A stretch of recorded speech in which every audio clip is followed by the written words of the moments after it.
Hello बच्चों, आज हम लेकर आए हैं क्लास 10 के मैथ्स की बुक का चैप्टर नंबर 11। नाम है एरिया रिलेटेड टू सर्कल। उसकी एक ही एक्सरसाइज है 11.1 और उसका लाए हैं क्वेश्चन नंबर 10। बेहतरीन क्वेश्चन है, दो डायग्राम गिवन है, इसी को ही उन्होंने मॉडिफाई करके ये डायग्राम बना के दिया है। और सबसे मजे की बात यह है कि ये आपको गिवन है, खुद नहीं बनाना, ये गिवन है।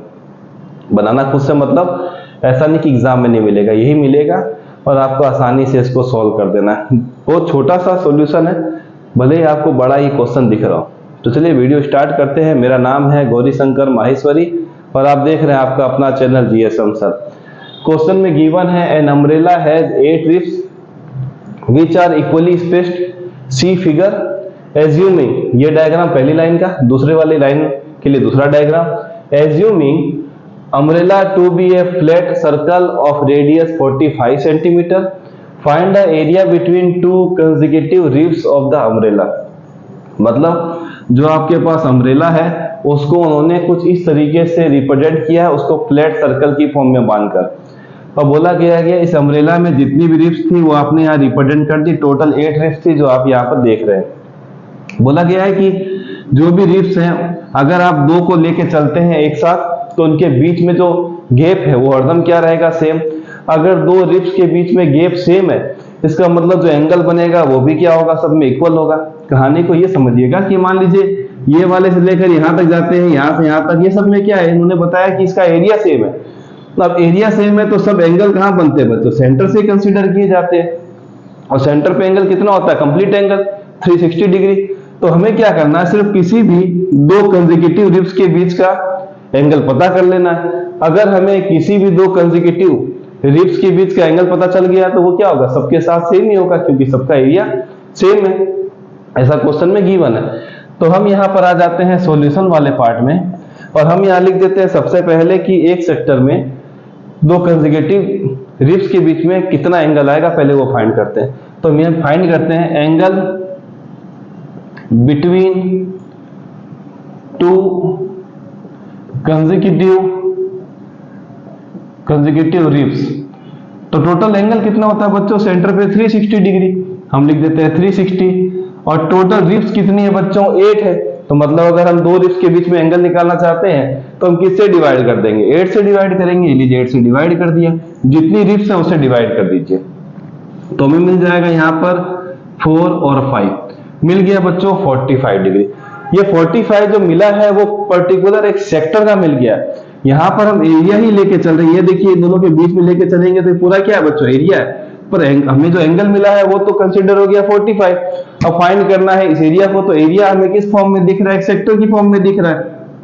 तो हम यहाँ पर एरिया फाइंड कर लेते हैं। चलिए अब आते हैं एरिया पे, हम लिखते हैं area between two consecutive ribs of the umbrella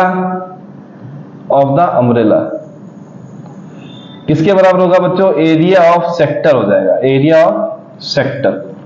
अब एरिया ऑफ सेक्टर की बात करें या दो कंसेक्यूटिव रिब्स के बीच के एरिया की बात करें जो कि अम्ब्रेला में है, वो दोनों का वैल्यू क्या होगा, सेम होगा।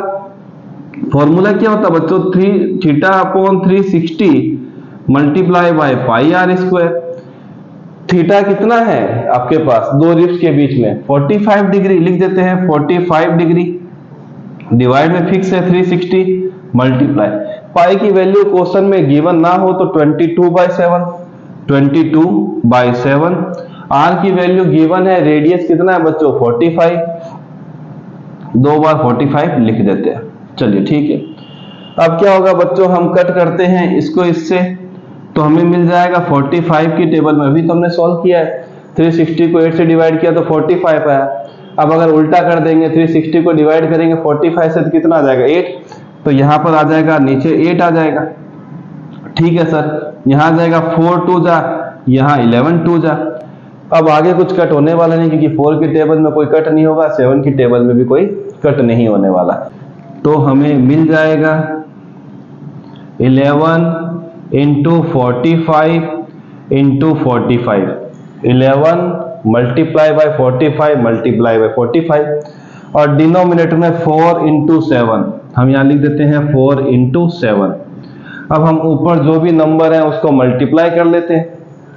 तो मल्टीप्लाई करेंगे तो पहले 45 को 11 से मल्टीप्लाई, मिलेगा 45, फिर से मिल जाएगा 45, 495 मिल गया, मतलब इन दो का मल्टीपल आ गया 495।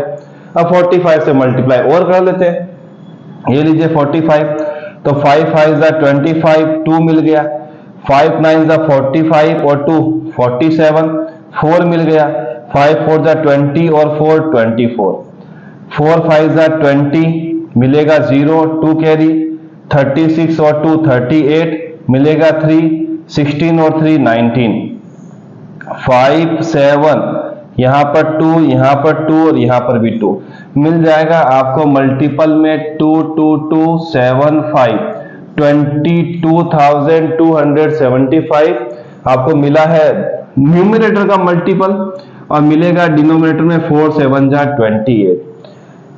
अब हमें पता करना है क्या इसके आगे भी सॉल्यूशन करना है। अगर हमें इस क्वेश्चन में आगे भी सॉल्यूशन करना हो तो हमें इसको डेसिमल में कन्वर्ट करना पड़ेगा, वरना हमने जो स्टार्टिंग के क्वेश्चन किए, शुरुआती क्वेश्चन किए थे पहले और दूसरे, उसमें हमने इनको इसी तरीके से ही छोड़ दिया था क्योंकि हमें आगे सॉल्यूशन करना नहीं था। और हमारे पास आप देखेंगे तो हमें दो कंसेक्यूटिव रिप्स जो थे अम्ब्रेला का, उनके बीच में फाइंड करके सॉल्यूशन निकाल के छोड़ देना था। तो हमें इसके आगे सॉल्व करना ही नहीं है, तो इनको डेसिमल में लाने की कोई जरूरत भी नहीं है। तो आपका यही आंसर हो गया बच्चों फाइनल। हमें यूनिट मिला है सेंटीमीटर और एरिया निकाला, इसलिए क्या आएगा बच्चों स्क्वायर। तो ये आपका फाइनल आंसर है। जब किसी अम्ब्रेला के जो रिब है या फिर जब हमने उसको फ्लैट में कन्वर्ट किया है, उसकी रेडियस आ गई है 45 जैसा गिवन है, और दो कंसेक्यूटिव रिब्स के बीच में एंगल कितना आ गया बच्चों 45, दोनों सेम आ गया हो, तो आप ध्यान रखिएगा आपके पास क्या आने वाला है, इसका एरिया 22,275 डिवाइड बाय 28। तो अच्छा क्वेश्चन था, बेहद सिंपल भी था, डायग्राम से हमने इसको समझ के आसानी से सॉल्व कर लिया। तो प्रैक्टिस जरूर कीजिएगा, मिलेंगे अगले वीडियो में।